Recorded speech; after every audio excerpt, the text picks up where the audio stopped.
Adabun naumi utawi iki iku mertelake pira-pira adabe turu ya utawi adabun naumi iku an yatatahhara suwiji yen to sesuci sapa wong minal hadathi saking hadas, baik hadas kecil maupun hadas besar. Makanya nek arep turu niku dibiasakake wudu sik.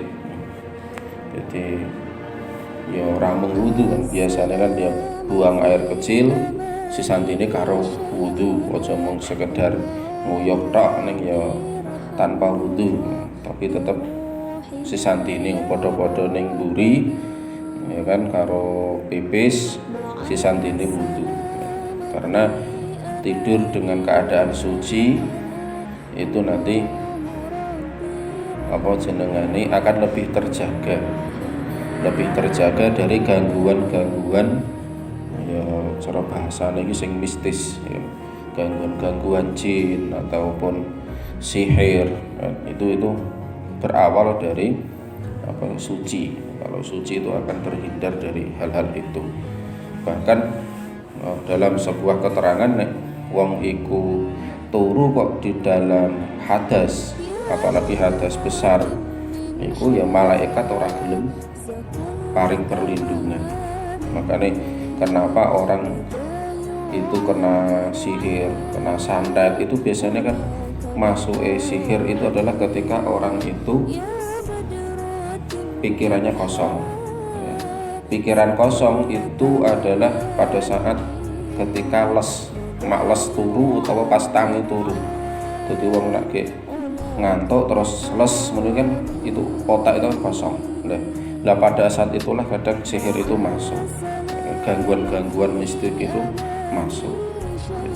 Makanya kenapa bagian dari adab itu sadurunge turu itu kan sesuci sik, kan bersih saka hadas cilik maupun hadas gede. Wa ayyana malan yen ora turu sapa wong. Wa ayyana malan yen turu sapa wong. Ala janbihi ing atase lambunge wong al-aimani kang tengen mustaqbilal qiblati hale madhep kiblat. Jadi ini kesunahan yang paling sampurna. Jadi turu niki turu miring. Jadi perut ya kan utawa lambung sing bagian tengen iku yang menjadi sandaran kita. Jadi ora apa meneh nek wong wadon niku nek ora turu miring nengen apike malah mengkurep. Jadi ora malah lumah. Nek wong lanang nek ora turu miring ya lumah. Nek wong wadon sakwalike nek ora turu miring apike mengkurep. Iku. Lah.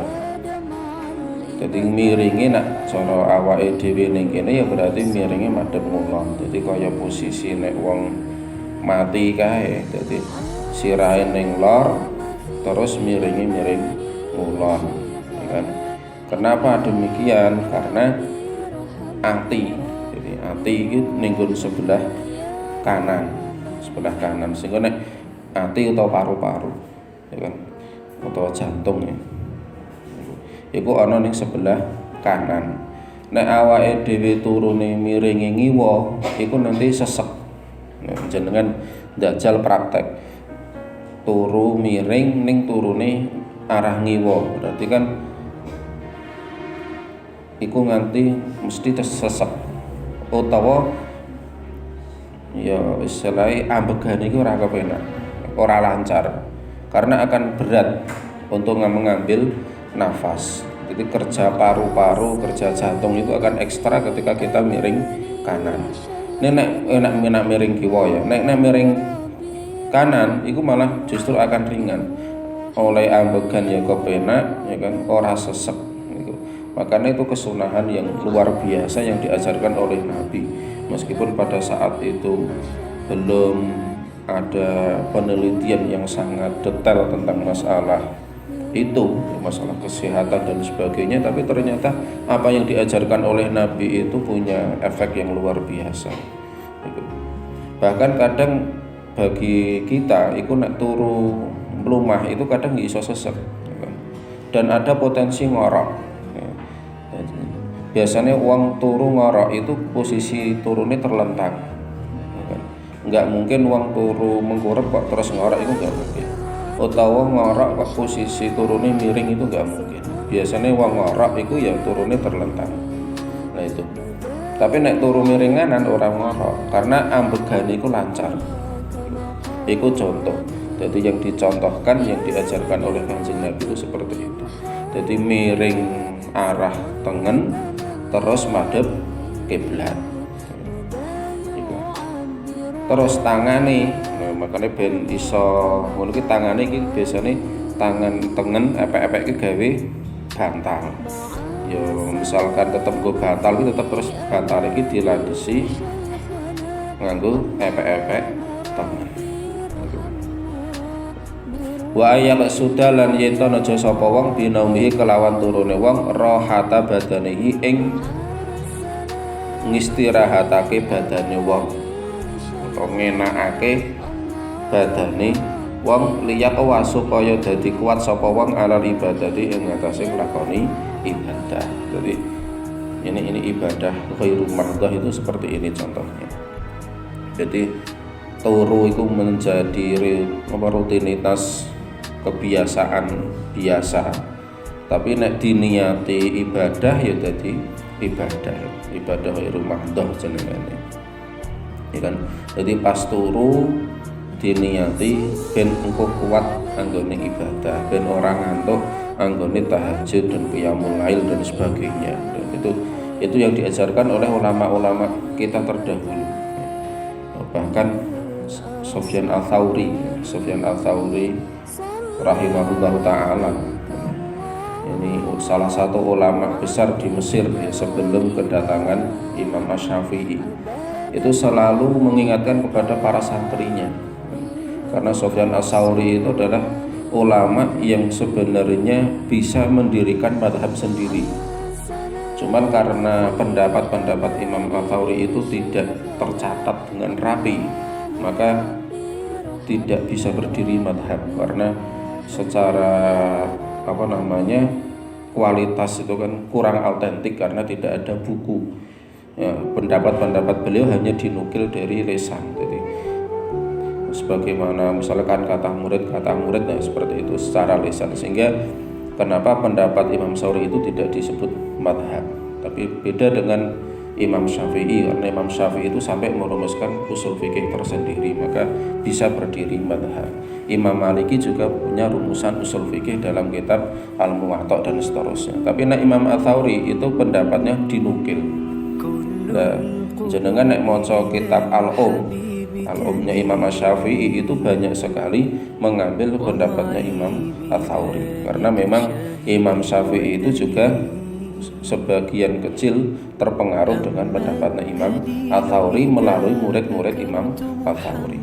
Nah, Imam Ats-Tsauri itu ketika malam itu selalu keliling ngecek santri-santrinya. Nah, cara bahasa saiki piye anggone santri-santri niku do turu, apa sesuai dengan kesunahan yang diajarkan oleh Nabi atau tidak. Padahal itu hanya masalah sepele. Bermasalah turu wae sampai dicek, diatur sedemikian rupa apakah sudah sesuai dengan kesunahan yang diajarkan oleh Kanjeng Nabi. Itu Sufyan Ats-Tsauri. Dan selalu beliau mengingatkan kepada para santri-santrinya untuk berniat untuk qiyamul lail ketika mau tidur. Meskipun nanti di kenyataannya apakah bisa qiyamul lail atau tidak itu kan tergantung orangnya. Tapi ketika Arab turu itu wis kon niat qiyamul lail, karena seseorang yang berniat melakukan kebaikan itu sudah dicatat satu kebaikan meskipun belum dilakukan. Apa meneh nek wis dilakukan itu otomatis pahalanya akan berlipat. Berniat satu kebaikan saja itu sudah diganjar satu kebaikan, apalagi kalau sudah melakukan kebaikan yang sudah diniatkan. Maka termasuk misalnya awake dhewe arep turu kok diniati tak turu gasik engko bengi ben iso qiyamul lail, misalkan engko bengi ben ora ngantuk misalkan, engko bengi ben iso deres Al-Qur'an, engko bengi ben iso nambah apalan, misalnya sadurunge subuh ben iso tangi gasik. Lah, itu kan niat-niat yang baik.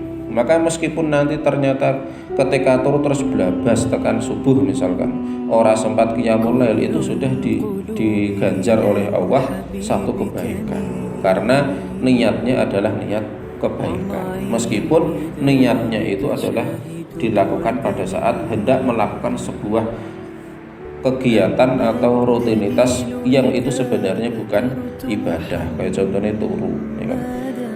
Nah, sing sebelumnya kan ada makan ya padha wong niat mangan, tapi le mangane kuwi diniati ben kuat ibadah ya makan itu menjadi sebuah ibadah.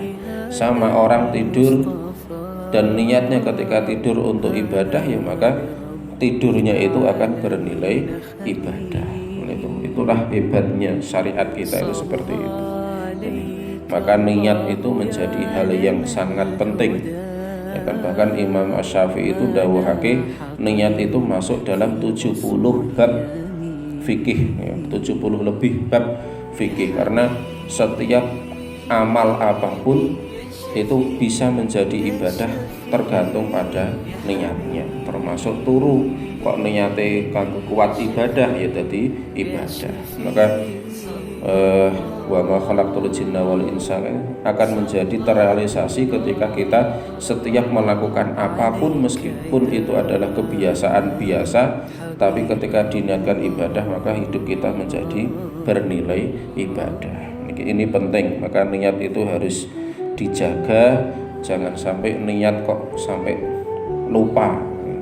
Ini wa ayat qura lan yento eling sapa wong Allah ing Allah taala inda naumihi nalikane turune wong, wa ba'da yaqdatihi lan ing dalem sawise tangine wong. Jadi eling maksudnya eling ki ndonga. Ya kan? Ndonga bismika Allahumma ahya wa bismika amut. Nah arep turu, nah tangi turu ya alhamdulillahilladzi ahyana ba'dama amatana wa ilaihin nusyur. Itu wis masyhur lah. Jadi doa itu ya kudune apal gitu. Ning misalkan ora apal isung penting pokoke teko maca bismillah harap turu, tangi turu maca alhamdulillah. Jadi bismika Allahumma ahya wa bismika amut. Dengan menyebutmu ya Allah saya hidup, saya juga menyebut namamu ya Allah saya mati. Kenapa kok ning kono menggunakan ahya wa amut? Sebab wong turu iku hakikate kaya wong mati, atau turu ki setengah dari kematian gitu. Sebabnya wong nek wis kadung turu iku le dikir pedhot ya kan. Ya kan wong nek wis turu iku kan aktivitasnya kan terputus. Maka seperti orang mati, maka ben ora ilang ya, maka ketika sebelum tidur eling sehingga ketika kita tidur akan bernilai ibadah. Kemudian ketika kita bangun membaca tahmid karena kita sebagai ungkapan syukur terima kasih kita kepada Allah, kita masih diberikan hidup kembali setelah kematian, dalam arti kematian yang setengah tadi, setengah kematian yaitu berupa tidur. Makanya itu. Jadi arep turune ya eling Gusti Allah, nalikane tangi ya eling Gusti Allah, dan ini akan menjadi keberkahan tersendiri. Jadi awake dhewe iki selalu ingat kepada Allah walaupun itu dalam keadaan mau tidur. Jadi sing dieling-eling iki aja malah sing liyane kan gitu, tapi teko dieling-eling Gusti Allah. Maka Sayyidina Umar Ibn Khattab itu kan juga demikian. Jadi Sayyidina Umar itu nek arep turu iku sing dieling-eling ya Gusti Allah. Sing dieling-eling iki amale iki akeh apike apa akeh eleke. Nek kira-kira dalam hitungan beliau itu kok akeh apike, Umar itu punya kebiasaan membaca tahmid. Jadi sampai keturunan itu sing diwaca ya tahmid. Ning nek sekirane kok akeh dosane sing diwaca istighfar. Jadi sampai keturunan itu sing diwaca ya istighfar. Itu dalam beberapa riwayat Sayyidina Umar itu wis ngono kuwi. Lah itu bisa kita jadikan contoh. Dene awake dhewe turu, arep turu ngantuk niku ya lesane atine iku dibiasakan sing disebut iku asmane Gusti Allah sampai tekan keturun gitu. Engko nek tangi ya kalimat pertama kali yang kita ucapkan juga adalah kalimat tentang Allah Ta'ala, itu tahmid atau apa. Wa qad kana lan teman-teman wis ana sapa annabiyyu kanjeng Nabi sallallahu alaihi wasallam idza akhadha nalikane ngalap sapa kanjeng Nabi madja'ahu ing panggonan turune kanjeng Nabi minal laili saking wengi wadoa mongko nyelahke sapa kanjeng Nabi yadahu ing tangane ya ing astane kanjeng Nabi tahta khaddihi ing sak ngisore pipine kanjeng Nabi ning awal mau dadi turu miring nganan terus tangane digoke ngisor pipi toge bantalan. Tsumma yaqulu nuli dawuh sapa kanjeng Nabi, maksudnya ndonga. Nuli ndonga sapa kanjeng Nabi, Allahumma duh Gusti Allah. Duh Gusti Allah. Bismika nyebut ing asma panjenengan Gusti ahya urip sapa ingsun wa amutu lan mati sapa ingsun. Jadi memang redaksi bacaan doa sebelum tidur itu ada beberapa. Allahumma bismika ahya wa amut, ana sing bismika Allahumma ahya wa bismika amut, ana sing bismika Allahumma ahya wa bismika amut. Ini memang ada redaksi tapi kemiripannya sangat dekat sekali.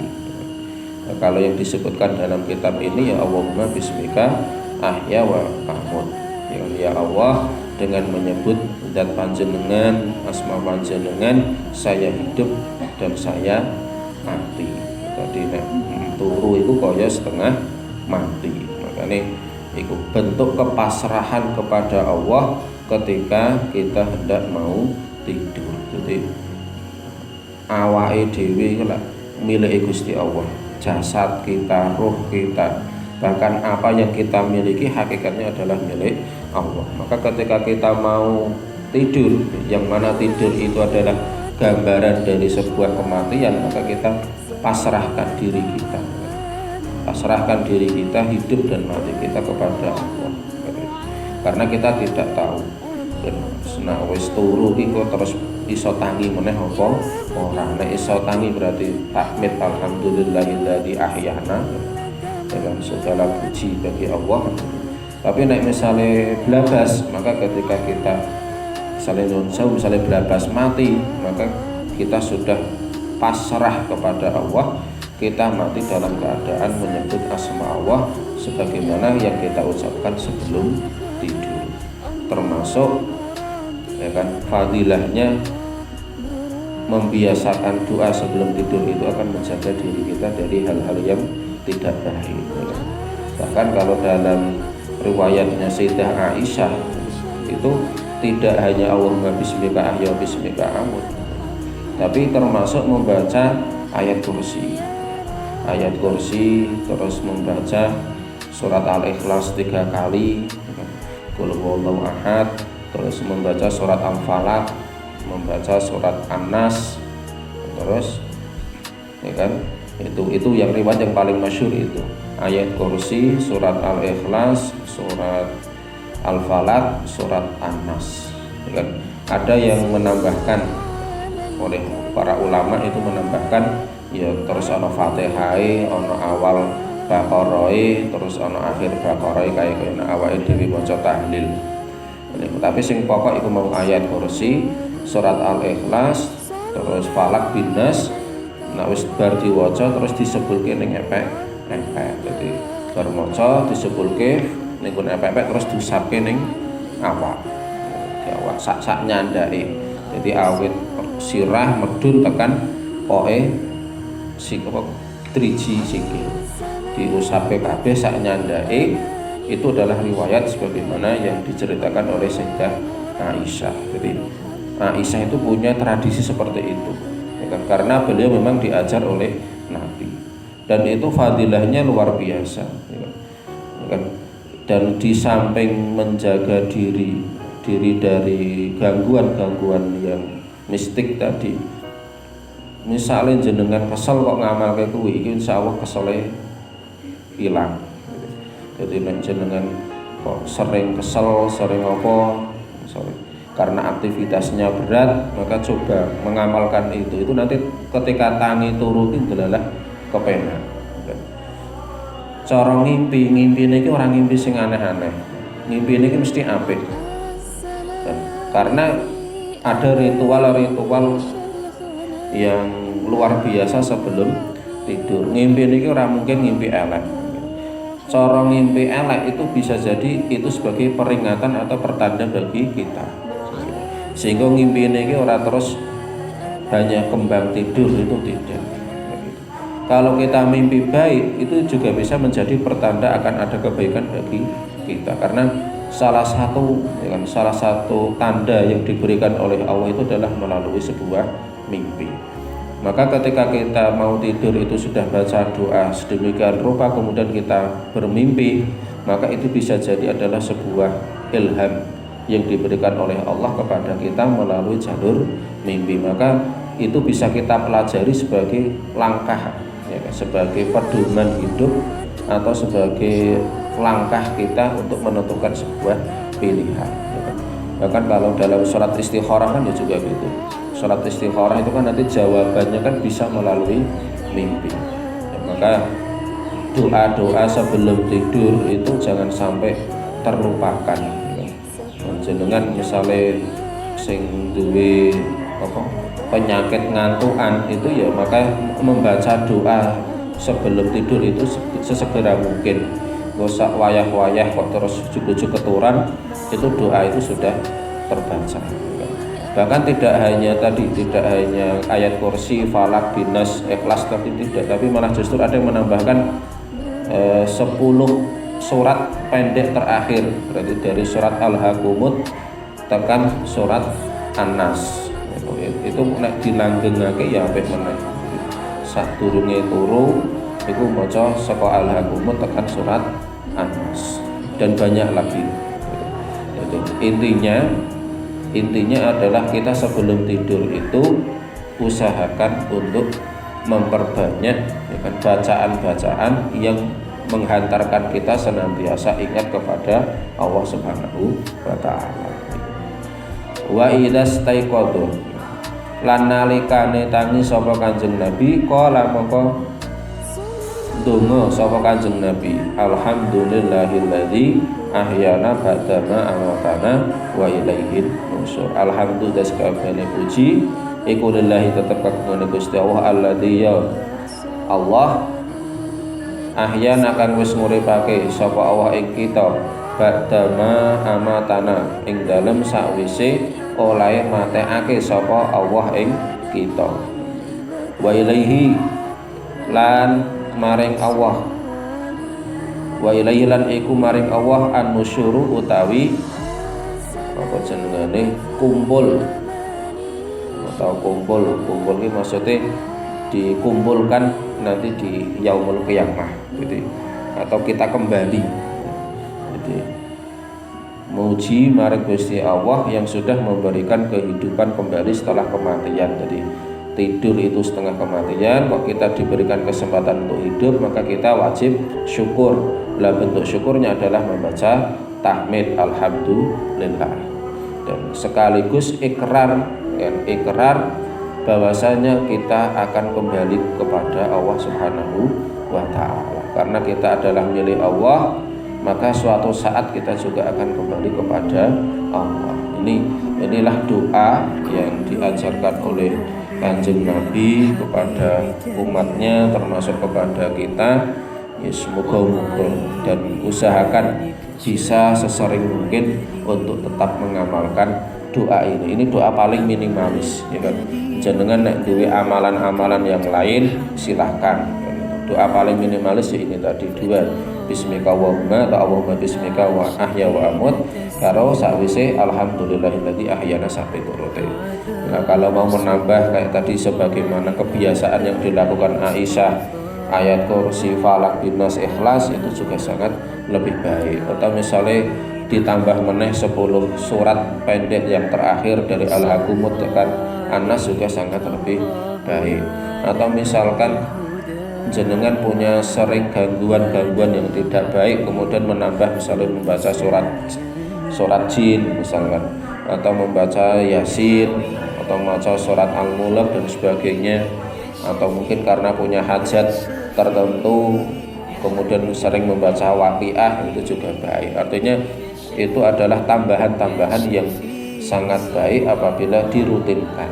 Tapi minimalisnya iki mau aja sampai lali bismika wa ma'ahya karo sawise kenalikane tangi alhamdulillahilladzi ahyana. Karena hidup kita itu kan tujuannya yang mengibadah, dan ibadah itu sangat luas sekali. Apabila kita niatkan untuk ibadah, kemudian kita barengi dengan selalu ingat kepada Allah, maka hal-hal sepele itu tetap bisa akan bernilai ibadah. Makanya dawuh Kanjeng Nabi niku innamal a'malu bin niyat. Jadi kabeh amal itu tergantung niate. Nah, niat ibadah ya maka akan menjadi bernilai ibadah. Subhanaka wa bihamdika